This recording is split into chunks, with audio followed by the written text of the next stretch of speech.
Selamat datang di channel Pemuja Malam. Jangan lupa like, share, and subscribe ya. Terima kasih.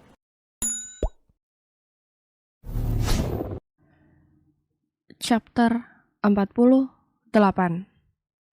Dewasa.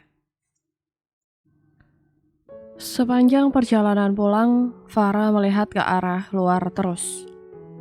Dia cuekin Raka meskipun Raka terus ngajak dia ngobrol. Mobil Raka sudah terparkir di depan rumah Farah. Dia melepas sabuk pengamannya. Sayang, kamu kenapa sih hari ini marah-marah terus? Tanya Raka pelan. Kamu tuh emang gak peka ya? Masih aja tanya aku kenapa? Sayang, emangnya aku salah apa? Raka benar-benar gak mengerti. Udahlah, capek sama kamu. Farah turun dari mobil. Raka buru-buru turun dan mengejar Farah. Sayang, please jangan gini dong. Raka menahan Farah dengan memegang kedua tangannya. Raka, akhir-akhir ini kamu sibuk sendiri, mengabaikan aku, dan hari ini pun kamu sama sekali tidak memuji aku cantik atau apa. Kamu bosan ya sama aku? Kata Farah dengan kesal. Farah, kenapa kamu berpikir seperti itu? Aku belajar giat agar kamu gak menderita saat nanti menjadi istriku. Dan kamu itu selalu cantik di mataku. Farah, kita itu sudah dewasa, bukan anak SMA lagi. Bukan waktunya lagi untuk main-main. Jelas Raka. Menjadi dewasa memang sangat rumit ya. Sampai meminta perhatian pun terlihat seperti kekanak-kanakan. Farah melepaskan genggaman tangan Raka. Dia berlari masuk ke rumahnya. Hah? Raka menghela nafas panjang sambil menyandarkan tubuhnya di mobil. Farah melempar tasnya, lalu duduk di kasur sembari tangannya menyambar tisu yang ada di atas meja. Kenapa lo jahat banget sekarang? Katanya dengan sesenggukan. Farah mengusap air matanya dengan tisu. Sesekali dia mengusap ingusnya. Kalau aja menjadi dewasa tidak enak, lebih baik stay jadi remaja saja, katanya. Kita mengaruk-ngaruk kepalanya saat mendengar ponselnya berdering. Dia mematikan alarm yang dia setting sendiri sebelum tidur. Namun pada akhirnya hanya dia abaikan dan lebih memilih kembali menarik selimutnya lagi. Matanya belum mau terbuka. Jiwanya masih ingin berkeliaran di dunia mimpi. Ponselnya berdering lagi. Tanda panggilan masuk. Gita mengambil bantal gulingnya lalu menutup rapat wajahnya. Jangan ganggu, gue masih mau tidur, katanya sambil menunjuk sembarangan. Gita mengabaikan semua panggilan dan pesan masuk ke ponselnya. Hari ini dia lelah banget karena nonton drama Korea sampai pagi. Dia sudah tidak kenal waktu kalau sudah menonton. Bahkan dia bisa lupa membalas pesan Gilang. Ponsel Gita tak berhenti berbunyi, membuat Gita kesal dan harus membuka matanya untuk melihatnya. Gita menggeser tombol hijau lalu menempelkan ponselnya di telinganya. Halo, iya gue bangun Raka, tapi sebentar lagi, 5 menit lagi. Atau kalau enggak, lo boleh berangkat duluan, katanya dengan suaranya yang masih serak-serak. Sayang, panggil Gilang lembut. Panggilan halus itu seketika membuat kedua mata kita terbuka lebar. Lalu menarik ponselnya dari telinga. Dia melihat layar ponselnya, dan bodohnya lagi, ternyata Gilang video call. Tapi dia menempelkannya di telinga. Kak Gilang, kita merengek sambil merapikan rambutnya. Sekalian dia mengecek takut ada belek dan cekong di wajahnya. Selamat pagi sayangnya aku, Gilang menyapa Gita. Pagi juga sayang, Gita malu-malu karena dirinya baru bangun, sedangkan Gilang sudah berdandan rapi dengan jasnya. Buruan bangun, terus mandi. Sebentar lagi aku jemput kamu. Aku kamu. Gita menahan senyumnya. Di telinganya masih terasa asing dengan sebutan aku kamu. Karena selama ini mereka berdua hanya memanggil lo gue saja, meskipun pacaran. Iya, biar kita seperti yang lain, romantis. Apa kamu gak suka? Tanya Gilang. Suka kok, katanya dengan cepat takut Gilang berubah pikiran. Baiklah sayangku, Sekarang buruan mandi, nanti takut kamu terlambat kuliahnya. Iya sayang. Kita mematikan ponselnya, lalu bergegas pergi mandi. Kita berdiri di depan cermin sambil menggosok giginya. Dia senyum-senyum gak jelas. Dia merasa masih seperti mimpi bisa teleponan bersama Gilang lagi. Bahkan dia semakin romantis dibandingkan semasa SMA. Sebelumnya dia tidak menyangka kalau bakalan berhenti sampai di situ saja kisah cintanya bersama Gilang. Kita menepuk pipinya lumayan keras untuk mengecek dirinya benar-benar sadar apa masih bermimpi. Sepertinya ini nyata. Kita bangun. Dia mencoba mencubit pipinya lagi untuk semakin meyakinkan dirinya benar-benar sadar. Sakit juga. Berarti ini beneran gak berada di mimpi dalam mimpi kan? Katanya lalu berkumur. Kita mengeluarkan baju yang kemarin dibeli bareng Farah. Kita memakai kemeja warna biru muda dipadu dengan rok jeans pendek. Tidak lupa, dia mengoleskan lipstik dengan warna kecoklatan. Hingga dia seperti tidak memakainya. Mbak Gita, sudah ditungguin Mas Gilang. Panggil Bik Nana. Iya Bik, kita menyemprotkan parfum ke seluruh tubuhnya lalu bergegas keluar. Selamat pagi, sapa kita sampai di teras. Pagi, jawab Gilang dan mata yang sedikit lebar. Pagi ini kekasih hatinya itu terlihat sangat cantik dan lumayan dewasa. Dia berbeda dengan kita yang masih seperti biasanya. Kak, nanti kita mau izin pergi sama Kak Farhan. Kita menggigit bibir bawahnya, takut dia tidak diizinkan. Kak Gilang jangan marah dulu. Jadi dulu sebelum Kak Gilang pulang, kita janji mau mengantar Kak Farhan ke toko buku. Kita tidak mau punya hutang. Jadi kali ini aku sempatkan pergi biar cepat kelar. Kita menjelaskan lebih detail. Jadi kamu dandan seperti ini karena mau pergi sama dia. Gilang melipat kedua tangannya. Memang dandanan kita kenapa? Kita bingung. Dia merasa tidak ada yang salah dalam berdandan. Buruan ganti baju. Kalau tidak, aku tidak akan mengizinkan kamu pergi sama dia. Kata Gilang. Dia bangun lalu memutar tubuh kita agar segera ganti baju. Tapi kak, memangnya kenapa dengan dandanan kita? Kita masih meminta alasan sama Gilang. Sudah, gak usah banyak tanya. Sekarang pakai kaos sama celana panjang sana. Kata Gilang. Dia tidak mau kita terlihat cantik saat tidak bersamanya. Dia juga tidak suka melihat kita memakai pakaian yang pendek. Kita belum juga bergegas berganti. Dia masih bingung dengan permintaan Gilang. Buruan ganti baju atau kamu gak boleh pergi, ujar Gilang. Iya, kita langsung bergegas berganti baju. Kita menarik pintu mobil Gilang dan langsung masuk. Saat kita selesai memakai sabuk pengaman, Gilang menyodorkan bekal sarapan. Sarapan dulu. Kita tersenyum sambil menerima kotak bekal. Dia membukanya lalu memakan satu sandwich kesukaannya. Sudah lama sekali dia tidak memakan sandwich yang dibawakan sama Gilang. Enak banget, katanya.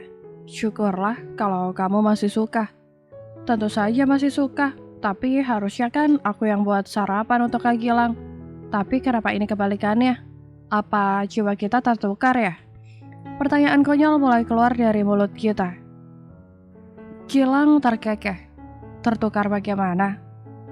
Iya kan harusnya hal-hal kecil itu dilakukan perempuan.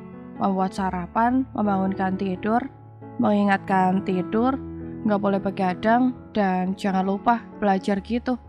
Tapi ini, dasar aku memang cewek aneh dan tak berguna. Kita kembali menggerutu kepada dirinya sendiri. Ngomong apa sih? Kamu itu sangat berguna bagiku. Lagian, aku juga gak keberatan melakukan semua itu. Gilang mengusap rambut kita lembut. Kita dan Gilang saling bertatapan sebentar. Kemudian mereka fokus ke depan lagi. Kita merasa sangat beruntung kembali dipertemukan dengan Gilang lagi. Perhatian Gilang yang dulu benar-benar tidak pernah hilang. Meskipun dia sudah lama pergi, namun dia tetap Gilang yang sama. Hanya berubah menjadi sangat tampan dan pintar. Dan sejenak keheringan itu mengantarkan kita kembali ke dunia mimpinya. Dia masih sangat mengantuk. Meskipun sudah mandi, masih saja dia tak bisa menahan rasa kantuknya. Sayang bangun, bisik Gilang. Kita meregangkan kedua tangannya. Udah sampai ya? Tanyanya sambil menguap. Tidur jam berapa? Tanya Gilang. Jam 1:30, jawab kita dengan lancar ya. Dia tidak sadar kalau yang bertanya itu Gilang dan pastinya dia akan dapat masalah. Oh, jadi gitu. Gilang menjawab telinga kita. Hilaf, kalau gitu aku pergi dulu ya kak. Kata kita hendak melarikan diri. Gilang mengangguk. Belajar yang benar, nanti telepon atau WhatsApp aku jemput pulang ya. Siap komandan. Kita melepas sabuk pengamannya. Kita, tunggu. Panggil Gilang lagi. Apa? Ingat ya, gak boleh dekat-dekat sama itu. Siapa teman kamu? Jangan pegang tangan, jarak 1 meter. Jangan menciptakan suasana romantis. Mengerti? Kita bengong dulu dengan permintaan Gilang yang menurutnya terlalu berlebihan. Dia mengerti komandan. Kita melambaikan tangan lalu menutup pintu mobilnya. Menciptakan suasana romantis. Apa itu? Gumam kita masih sambil berpikir. Selesai kuliah, kita nyamperin Farhan ke kelasnya. Dia tengok kanan kiri mencari keberadaan Farhan. Maaf kak, apakah Farhannya ada? Tanya kita. Dia pergi ke kantin, kata salah satu temannya. Makasih kak, kita bergegas menemui Farhan di kantin. Takutnya dia kembali pergi lagi. Kita berdiri di pintu masuk kantin, mengedarkan pandangannya ke semua sudut kantin. Setelah melihat dia berjalan perlahan dengan ragu-ragu, soalnya Farhan sedang makan bersama teman-temannya. Takut mengganggu dan mengacau kebersamaan mereka. Tapi dia tetap harus melakukannya, agar segera lunas hutangnya. Kak Farhan, panggil kita pelan. Iya kita, ada apa? Farhan menoleh ke arahnya. Bisa kita bicara sebentar, kata kita. Lo gak lihat Farhan sedang apa? Mengganggu saja. Sabar Iwel, dengan ada kesal. Dia cemburu kita menghampiri Farhan. Kalau begitu nanti saja, kita tunggu. Gak usah, gak apa-apa kok, gue udah makannya. Kita ngobrol di situ.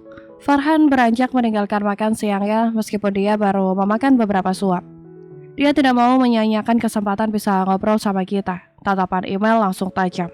Hatinya panas banget karena dia lebih memilih pergi sama kita daripada makan dengan dirinya. Ada apa Git? Tanya Farhan dengan mata yang berbinar. Maaf kak, jadi mengganggu makan siangnya. Kita menjadi tidak enak hati. Gak apa-apa, jangan dipikirkan.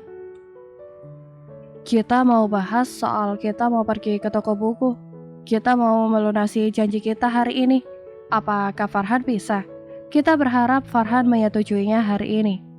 Baik, kebetulan hari ini gue udah gak ada kelas. Gue ambil tas dulu ya. Farhan mengambil tas. Farhan, lo mau kemana? Tanya email. Mau cari buku. Gue cabut dulu ya. Nih, kalian bayar. Nanti kalau kurang bilang sama gue. Farhan mengambil uang 500.000 dari dompetnya.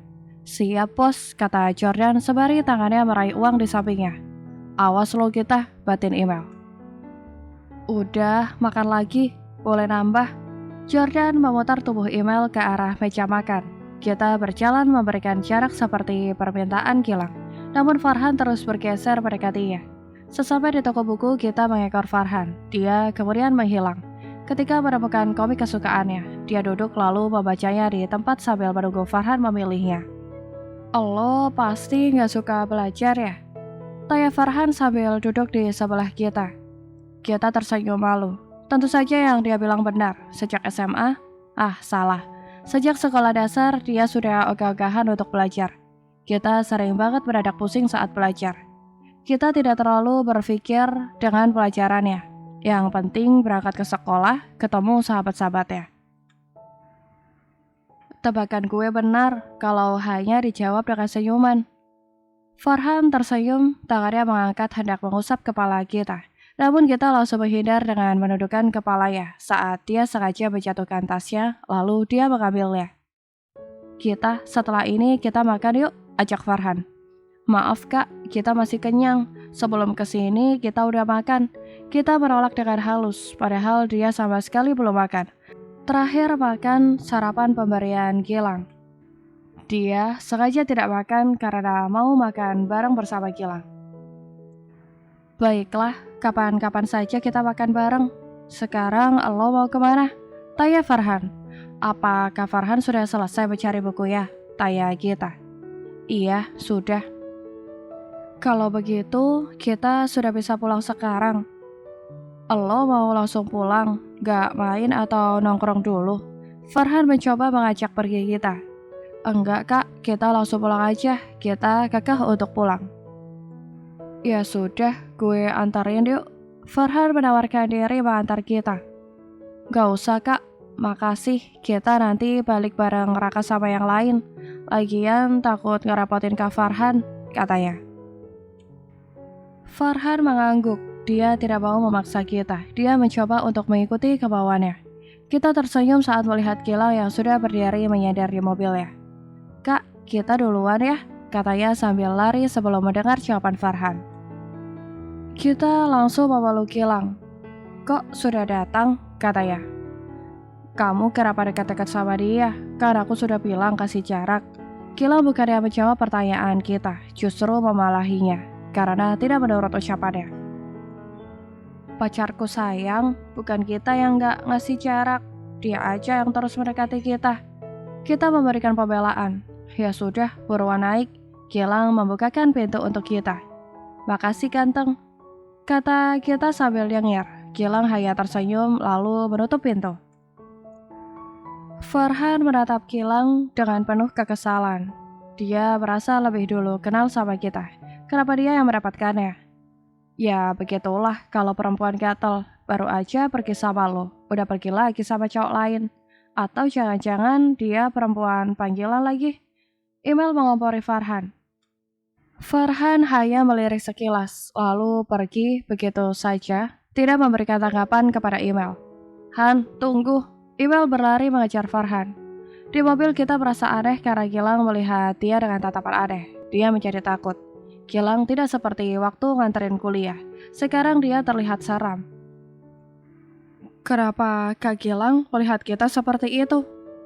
Tadi kalian ngapain aja? Gilang mulai menginterogasi kita. Cuma jalan sambil membeli buku, ujarnya. Apa dia memegang tangan lo? Gilang takut ke toko buku hanya dijadikan trik Farhan agar bisa memegang tangan kita. Dan adegan romantis yang sering terjadi di toko buku. Tidak, Kak Farhan memilih buku, kita membaca komik di kursi. Jawab kita dengan jujur. Baguslah, awas saja sampai berani berpegangan tangan. Atau menyentuh kamu, bakalan tinggal nama dia. Jawab Gilang dengan garang. Kak, kok serem sih? Gak boleh begitu, dosa. Lagian merugikan Kak Gilang sendiri. Kak Gilang percaya saja, kita gak mungkin macam-macam. Kita memegang tangan Gilang. Gilang mencium tangan kita. Kita mau kemana? Tanya kita mengalihkan topik pembicaraan. Nanti kamu juga tahu. Gilang merahasiakan tempat kemana dia membawa kita. Ih, main rahasia-rahasiaan segala, kita mayun. Dia membuka sedikit jendelanya hingga terkena ada angin masuk yang menerpa wajahnya. Sepertinya kita familiar sama jalan ini, ujarnya. Harusnya sih begitu, jawab Gilang dengan mata yang masih fokus mengemudi. Jalan ke rumah Kak Gilang kan? Kita menutup jendelanya, lalu memutarkan tubuhnya mengarah ke Gilang. Yap, pintar sekali. Sudah lama kan kamu gak datang ke rumah? Katanya. Iya, lama banget, ujarnya. Bersambung.